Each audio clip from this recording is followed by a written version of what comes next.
My wife is just like, you're out of your mind. She's like, oh my God. She's going, there are about 1,000 people I'd fuck before Muse. And I'm like, all right, that's good to know.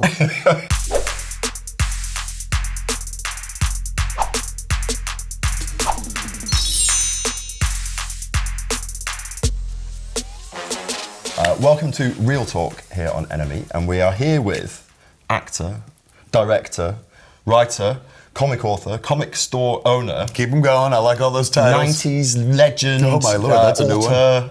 Indie film god. Father, shorts wearer. She had proud George wearer. Kevin Smith. Kevin Smith. Well, I was getting to that. I know. There's so many honorifics before we get to my absolute name. And we are here to talk about your new film, Jay and Silent Bob, The Reboot. Yes. So this film, it's a satire. I mean, to say this is meta is to sort of do it an understatement. It's so meta that it starts to satirize itself within the film. It is. It almost starts to disappear. It runs the risk of imploding in on itself and being far too meta. Like a cinematic black hole that could suck an entire cinema's worth of audience. I mean, here, perfect point. I play Silent Bob in most of the movie. When I'm not playing Silent Bob, I'm playing a version of Kevin Smith. Kind of an asshole version of Kevin Smith. Well, or Kevin Smith, as my wife says. And then sometimes we interact as Kevin Smith and Silent Bob. And then Ben Affleck's character, Holden McNeil, is basically Kevin Smith. So the whole movie is like a Kevin Smith fuck fest. It's just face, neck, and chest, all Smith all the time. My mother loves this movie because, oh my God, it's her kid like 24/7. But we used to have this TV show called This Is Your Life in Britain. Yeah. Right, so the red book would come out. This film's like a This Is Your Life. It's one big red book, man. So everyone you've ever worked with is in this film. It was. It followed the heart attack, so you can tell it's the heart attack movie. Because I'm like, I might die tomorrow. Let me get everyone I know in the movie just in case I never get to do this again. And you joke in the film that you guilted them into it because you nearly, heart attack, because you nearly died. We almost gave it casting credit on the movie, like casting by the heart attack, because that really brought people in. They were like, oh my God, he almost died. I think some people came just to see if I was still standing. Like, no, he's alive. Who came back? Honestly, the guy who stands next to me in the movies was probably there because he's like, well, he's alive. I owe him this. I think Jay did it as a favor to me. So Jay, played by Jason Muse, your old friend from before the movie days. For 30 years plus, I've been standing next to him both personally and professionally. Yeah. So he plays your daughter's father in the film. I stole that from Instagram because every time I put a picture of me and my kid on Instagram, some wiseacres would be like, I don't know, bro. She looks more like Jay than Silent Bob. So I was like, fuck you, I'm stealing that idea. So making a whole movie about it. Watching the film, I did think that I just wasn't going to be cheeky enough to say it. I'm telling you, it happens all the time. So much so that I look at my kid and I'm like, you do look a little bit like him. There's a bit where they're stood together. My wife is just like, you're out of your mind. She's like, oh my God. She's going, there are about 1,000 people I'd fuck before Muse. And I'm like, all right, that's good to know. Like, I'm going to put that on your headstone. There's 1,000 people I'd fuck before Muse. Here lies Jennifer Schwartz. In a lot of ways, although it's very, very irreverent film, there's a kind of an emotional core in it, which is about fatherhood, isn't it? Very much so. It's a movie about, I mean, we like to say parenthood, but it's definitely more of like a dad movie. It is. It's kind of about the unexpected turn your life takes when you introduce another human being into it that came out of your balls at one point. Like suddenly, all the choices you make are no longer your own. Like Ben's character says it in the movie. It's like if you're lucky enough to have a kid, you don't get a third act to your story because the story changes. And for the first time in your self-involved life, that's okay. You just spoiled part of the film there, haven't you, really? But oh my God, that's true. And I didn't do it nearly as well as Ben. People are going to see that cheap version of it and be like, well, I've seen enough. But go see the movie, it's better. It's interesting, really, because within this film, hiding within it is a sort of mini sequel to every movie I've ever made. Chasing Amy. In particular, there's a mini sequel to Clerks, Mallrats, Chasing Amy for sure. Dogma, because Matt does a little bit of Loki, and Jay and Silent Bob Strike Back, of course. But the Chasing Amy one didn't exist in the movie when we started. I didn't write that scene because I hadn't spoken to Ben in like 10 years. So really? Yeah, for like a decade. So was there a falling out or just? There was, but it was more Lay's than anything else, or maybe it was more his side than my side. Like if I had to guess, because we never had a conversation about it, even after he came back to be in the flick, and now we're friends again and stuff. But we never really talked about. If I had to guess, though, is because I have a big fucking mouth. Like, you know, I'm a storyteller for a living. And there was a time in my life where all the content wasn't mine, where I was like, well, I'll tell this story. Like, Ben told me this story is a great story. And then sometimes, you know, Ben would be like, why'd you tell people that story? Like, he told me a story about going to Spielberg's for Thanksgiving once. And I told that story publicly, and he's like, bro, right. Like, I'm never going to get to work with Spielberg. I was like, you were never going to get to work with Spielberg anyway. He's like, yeah, well, you just ruined those chances. So I believe it probably came down to that. Like, at one point, it was probably more...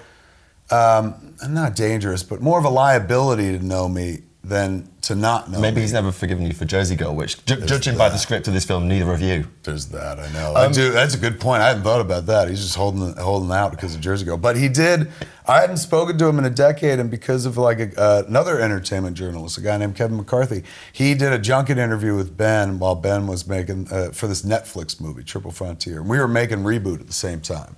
And so, you know, Kevin McCarthy, wonderful kid, spared 10 seconds in his, you know, junket 4 minutes to be like, hey, man, they're making Reboot. Are you going to be in it? And without missing a beat, Ben was like, no, nobody's called me, and I'm not busy.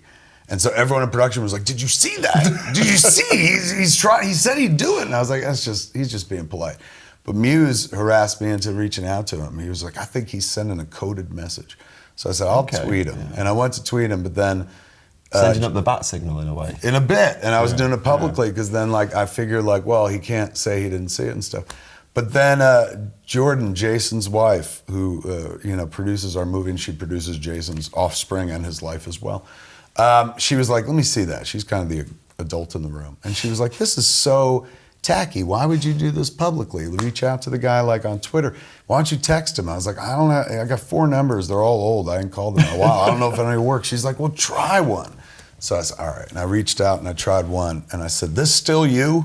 And she sent it. And then all of a sudden a response came back. This still me. Who dis? And then I was like, who dis? And then he wrote BA, which are his initials. So I was like, oh my God, it might be Ben. Then after that, he wrote something, he texted something even more telling. He said, this is your father, which is something he would always say when we were kids. Like he'd grab me in the headlock and be like, I'm your father. When he met my kid, Harley, he held her and he was like, I'm your father. And my wife was there. She's like, no, you're not. I would remember that. And so him writing that, I was like, maybe it is him and stuff. And he said, who's this? I said, maybe this conversation ends right now. I said, KS. And he wrote, Kevin, how are you? And I said, I'm so good. I said, I was just about to tweet you this thing.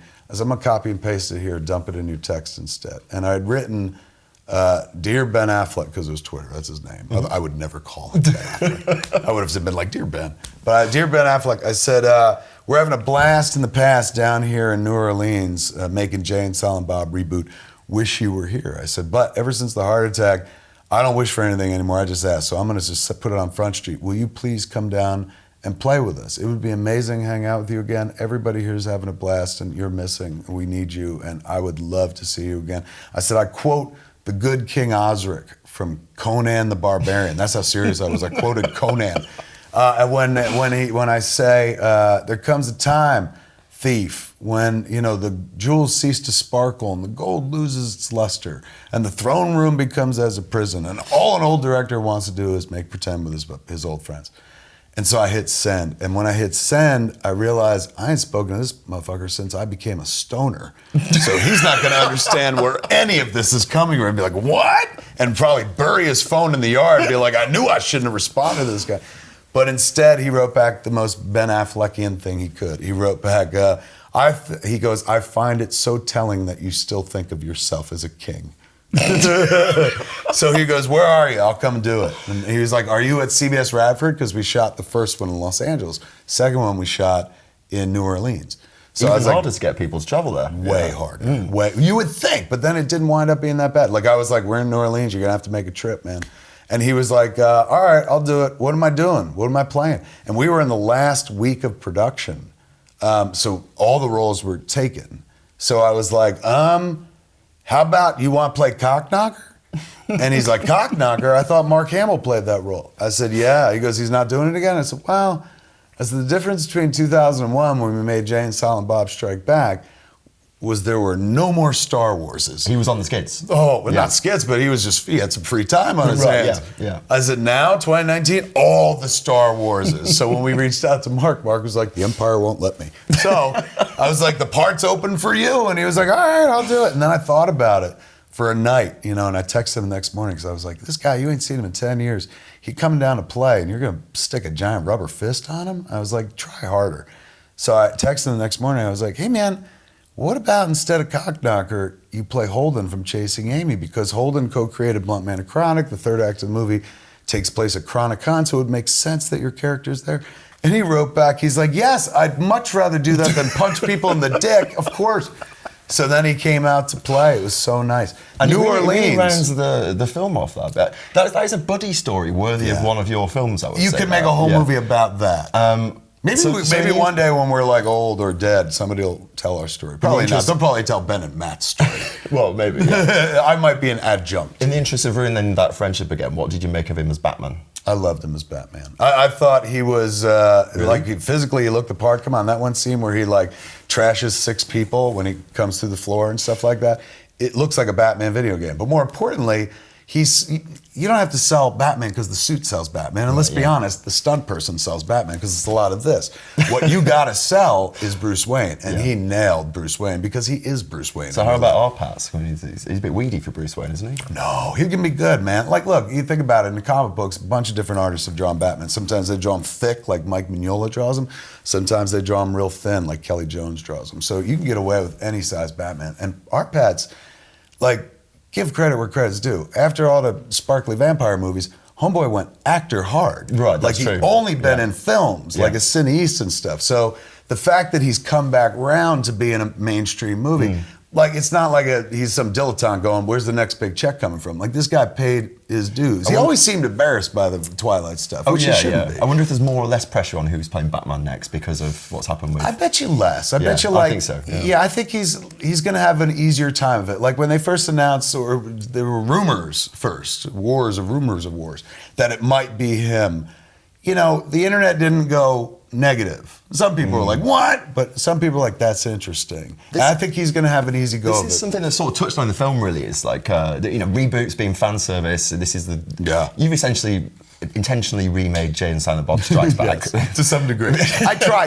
Actually, the first half hour you can tell, he's trying to remake his own movie. That's the joke. And then you could tell I grew bored of that and then had to make another movie. I actually really want to make a good film. What if we gave my daughter and had a whole different movie? So it does. And by the end of it, you've made a serious film that you want to be good. It's crazy. It begins as what everyone would expect, fan and non-fan alike. Like a fan would be like, this is my dream, and a non-fan would be like, of course this is the movie. And then by the time you get to the end, it's a little more rewarding. Did you make it chronologically? Because it does start out it's got a Kentucky Fried Movie stupidness at the start that doesn't carry through to the end at all. We had to sequelize the comedy because if people show up for a movie called Jay and Silent Bob, anything, they're expecting to laugh and they're expecting, for it to be funny and biting or whatever the heck. So for me, I was like, all right, we're going to give them that because I'm going to make the same fucking movie all over again. That's my joke. Wouldn't it be funny if we just did it all over again and 18 years later? And then, the storyteller in me was just like, that will be good for a little while, but that's an SNL sketch. It's like, if you want to tell a story, you got to actually keep going. So we figure hook them in with, the old fix. They came for this. They're like, give me the laughs. For the first half hour, it's just like, here's nutty. These guys are so stupid, aren't they? Then we just start melting your heart. We go to work on your heart once the kid comes in. She's the one who does all the heavy lifting. And no, you famously in these films, you give all the best lines to Jay because you don't do it. It's maybe a spoiler to say you might hear a bit of Silent Bob this time. Right? Right. Look, they're expecting that. They're like, Silent Bob better speak once a movie at least. And so they do get that as well.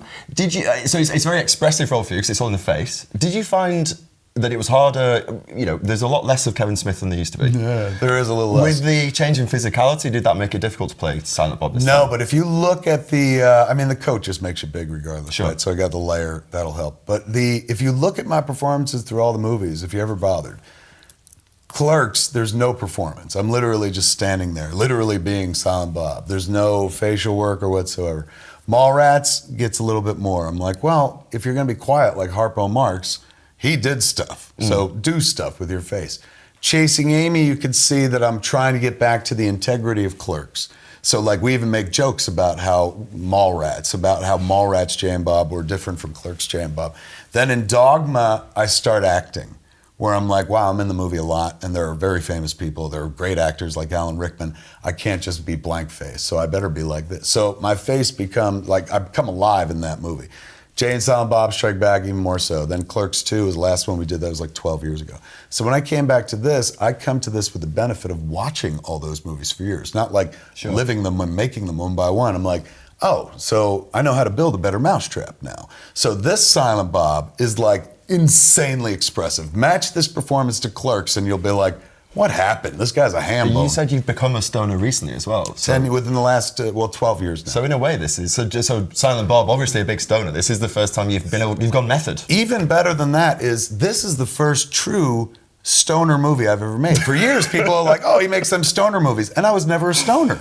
So like when I watch Jay and Silent Bob Strike Back now, the first one, I'm so embarrassed because I'm like, this is a stoner movie made by a guy who's only ever seen other stoner movies.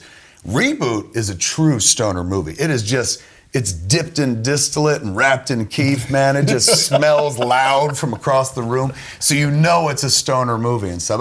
I'm quite proud of that. What munchies should people enjoy with Reboot, do you think? I don't know. Seems well, like vegan munchies for sure. Vegan, yeah, sure. You know, yeah. As a guy who almost died, stay away from the animal fats. You mentioned all those films there which are linked. In this film, it pokes fun at so many things. I suspect some things that you quite enjoy, really, but pokes fun at superhero universes. Yes, which you invented that really with the Viewersk universe. You're didn't you? so kind. I in the movies. I did like to connect all the flicks I did, which at the time people were like, "That's weird," and I'm like, "Well, everybody in this world knows each other and stuff." Which now we're very used to that idea. Now it's people love world Iron building. Man going around to see Captain America for a cup of tea. And people online are like, you did it first. Marvel stole it from you. And I'm like, you're crazy. I stole it from Marvel Comics. Because everyone in the comics knew each other and I brought that in my movies. Then Marvel was like, thank you. We'll take that idea back into our work and stuff. So I loved doing it. Just because I always wondered why people didn't do that more. Like John Hughes did it. Sure. He didn't cross them over, but they all lived in Shermer, Illinois, or referenced Shermer, Illinois. Yeah. So being able to tie the movies together was just something fun for me to do when I was making them. Now years later, it's makes business sense. People do that because they're like, well, that's how you get people attached. You got to remember, every time I made a movie in the 90s and the early aughts, this was the advice or kind of warning I was always given. You got to make it user-friendly for new people. You can't just have this for fans. It can't be so many references to the other movies. Now we live in a culture where it's you have to watch 10 Marvel movies in order to get the 15th. You know what I'm saying? So everyone's well-trained about it. This time around making this movie, nobody was sitting there going well, what about people who've never seen the other ones? I'm like, they're fucked. Why would you watch this if you've never seen any of those other movies? Other than some kind of curio documentary in the future or something. But it's predicated on knowing those movies. So there's a lot of fan service. One thing I was Huge going to fan ask. service. This movie is the cinematic equivalent of me dropping down on my knees in front of a man or woman and just going to town on their bits, making sure they come like crazy, and then I'm like, goodbye, and I leave. It's all about fan service and stuff. But to be honest, since I'm the world's biggest Kevin Smith fan, I was there right on the scene for the fan service. Sure. So, and then even more so with the movie touring, that's what we're doing in the States. We take it from place to place. I sit with 1,000 to 1,500 people every night, hardcore fans who've overpaid to see the movie and stuff, who get every damn joke, who crack open every Easter egg and roll the yolk over their face, neck, and chest. It's amazing for me. It's like going to church where you're both the priest and Jesus. It's pretty nice. It's pretty sweet. Have fans ruined films in some ways though? So not for me.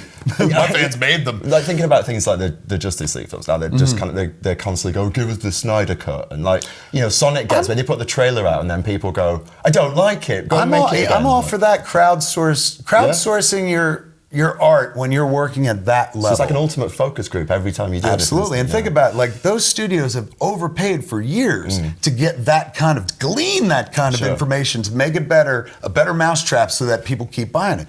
Now they're getting it for free.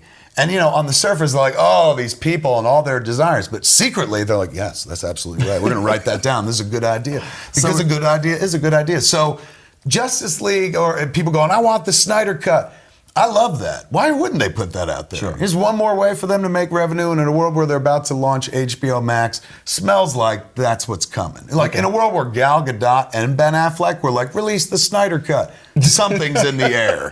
It's no longer just a rebellious movement. I think it's corporate at this point. So you're doing these kind of fan service screenings. That's going to be fantastic, as you Yeah, said. yeah. We're doing some here too. Yeah, we're doing a bunch. Amazing. Here. You've had, I hope you don't mind me saying, your share of hits and misses. More misses than hits.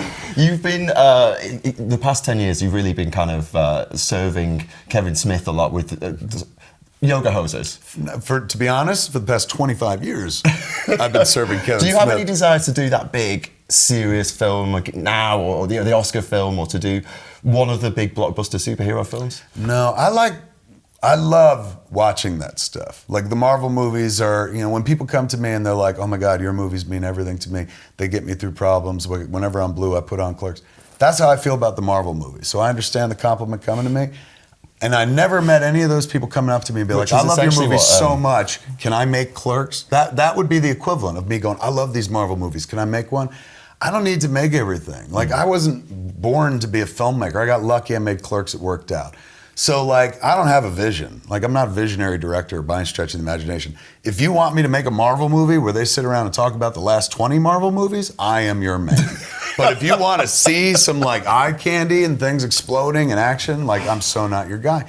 So I never think about making those. Endgame or something where they all get together in a diner and discuss what happened. I could have done the shawarma scene in Avengers. That's amazing because Joker is sort of spins off from that type of universe. You could do this. Believe me, there was a moment when I saw a Jim Jarmusch superhero film. Yes, when I saw the Joker billboard, like 2-3 months ago when it first went up in Los Angeles, one of many billboards, there was this moment of like painful self-awareness where I was like, why didn't I make that movie? I've been talking about this shit for 25 years. And then it passes just like that because I'm like, oh, because you never had an interest. The only reason you're interested now is because somebody did it and you're like, oh, that's a good idea. But like, it's not It's for very easy to me. say I thought of that when it's, when it's been happening. You probably did, but it was the No, honestly, I never, well, because that would have meant like, you're working with Warner Brothers and you're using their IP and there's so many rules. Like Todd even said, it took him like 2 years to get them to say yes to that movie. A movie that made $1 billion. A movie where it's just like, it's just the Joker. It's one of the most famous villains in movie history. And Warner Brothers like, I don't know. So like they got around to it and stuff. For me, this is the way I look at it. They got 1 million people to make Oscar movies. We see them every year. They got 1 million people to make them Marvel movies, man. Like talented people. And the DC movies and Star Wars movies. All the things that I enjoy watching and shit.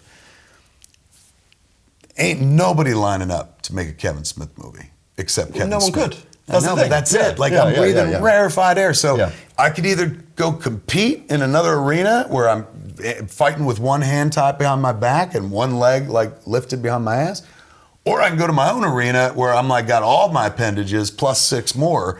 Because in that world, I'm Krishna or Vishnu or something like that. Or Dr. Octopus. Which leads me on to my... Dr. Octopus. Well done. I went religious and you went even super more religious than me. Which leads me on to... So there's a really sweet Stan Lee cameo in the film. Oh, God, yes. Maybe his last cameo, because I don't know if there's going to be one in another... Jason Muse made a movie and he directed it out here called Madness and the Method. He shot mostly out here. Shot London for Los Angeles, go figure. But I think technically he got Stan's last real cameo, because he cameoed for Jay and then passed away not too long How did you after. react when... there's a real clear warmth between the two of you, I think. I love How that did you man. react when you heard that he passed? I was walking my dog, I'll never forget, and I got a text from Jason's wife, Jordan. She's like, did you see about Stan?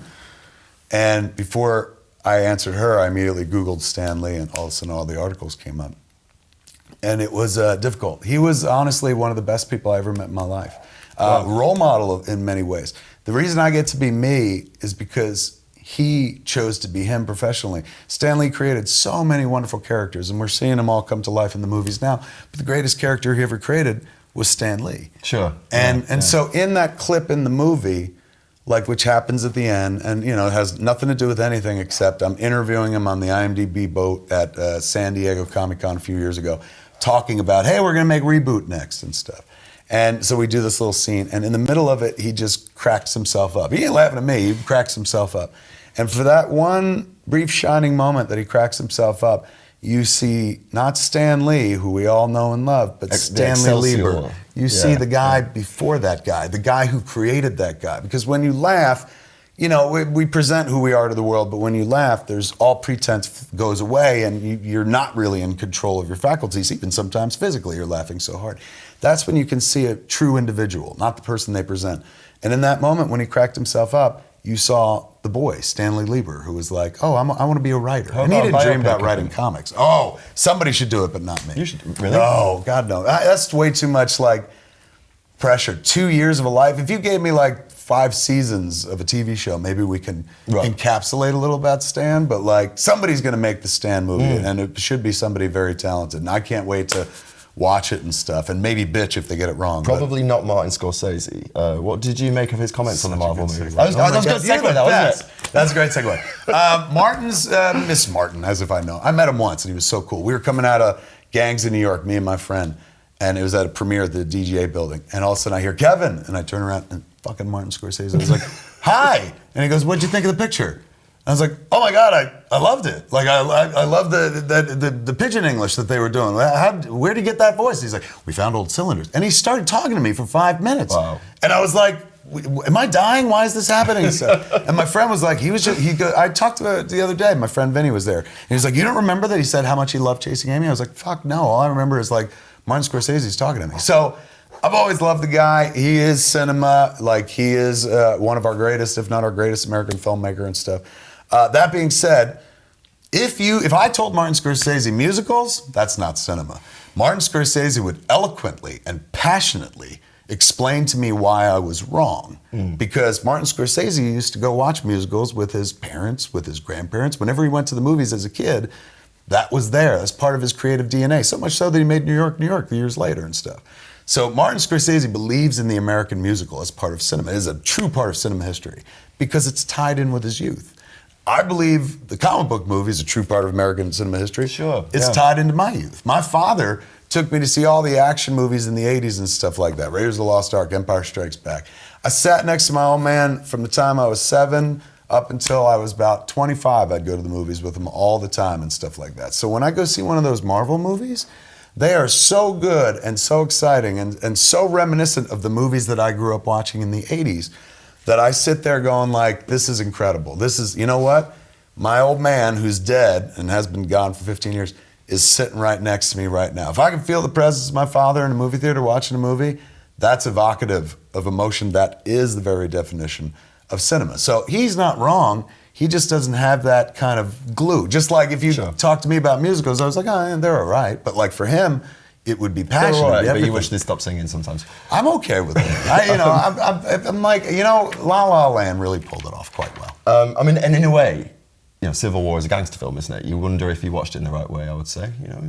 Well, when I first heard that Martin Scorsese thing, I was like, Martin Scorsese needs to remember he made the biggest superhero movie of all time, The Last Temptation of Christ. Because Jesus, it beats them all. That's the source of the myths, isn't it? You kind of touched on all that stuff in Dogma and got in some trouble for it. Yeah, that's why I don't touch on it no more. They send you death threats and stuff like that. Things have changed a lot, so there's some kind of clever ways of picking up on the sort of the forced wokeness of Hollywood. Yes. Particularly in the group of friends that your daughter is there. That was part of the fun for me. Like, if you're going to do Jay and Silent Bob in 2019, introduce them to 2019. Do you have any regrets about things that are in the old movies? Like, are there any jokes that you think are off color now? No, but there's one moment in the old movie, like in Clerks, which still makes me bristle to this day. And it's we're doing the Jay and Silent Bob scene, and we're in front of the store, and Jay's looking off camera, and he uses the F word, calls somebody a faggot. And man, oh man, like I remember it's not in the script, I didn't write it and stuff, but I was like, well, whatever, that's how people talk.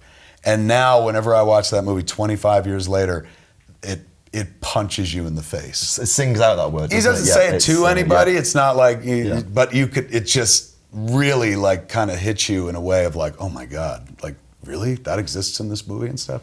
So that's the only one that I can really think of when I look back where I'm like, man, I wish that wasn't there. Going into this movie though, I was more interested in like, because people are like, you can't do that anymore. I'm like, I think you can. Some people like Todd Phillips was on, you can't make comedy anymore because everyone's so woke and blah, blah, blah. I think it's tough to make comedy if you punch down. And I never really did that. I always punched myself and my characters. So if you self-abuse, which my mother always told me not to do, you can keep going. Like, my job hasn't changed in the new culture whatsoever, because I never attacked anyone else to get a laugh. I always kind of attacked myself. And since I'm never going to complain, I can keep doing that and stuff. And this is really the Kevin Smith roast in many ways. Really isn't it? Oh God, a therapist would have a field day with this movie going, wait, do you like yourself or hate yourself? Terrible clangor of a name to drop into a breezy interview. But so when you look back on those films, like you said, you've had a chance to watch them. They were financed in a large way by Harvey Weinstein. Oh my God, my asshole just tightened up. Oh my God, I had no idea that name was going to happen. So abrasive. Let me guess, people always ask this in the last few minutes of an interview, right?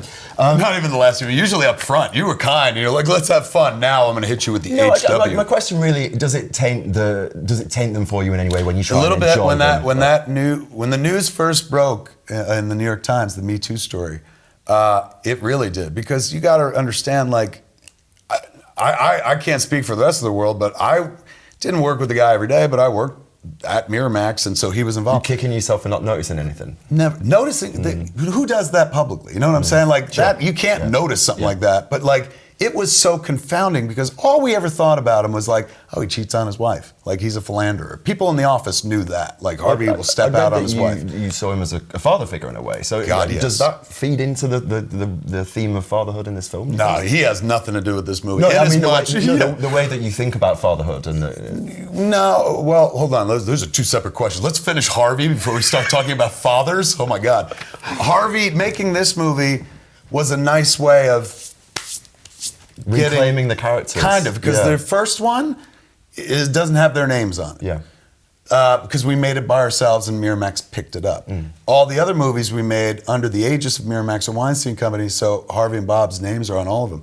So making Reboot, for me, it was like, we get to make one, don't have their names on it. Because after the Me Too story broke, I was confounded, like baffled, like shocked, angry.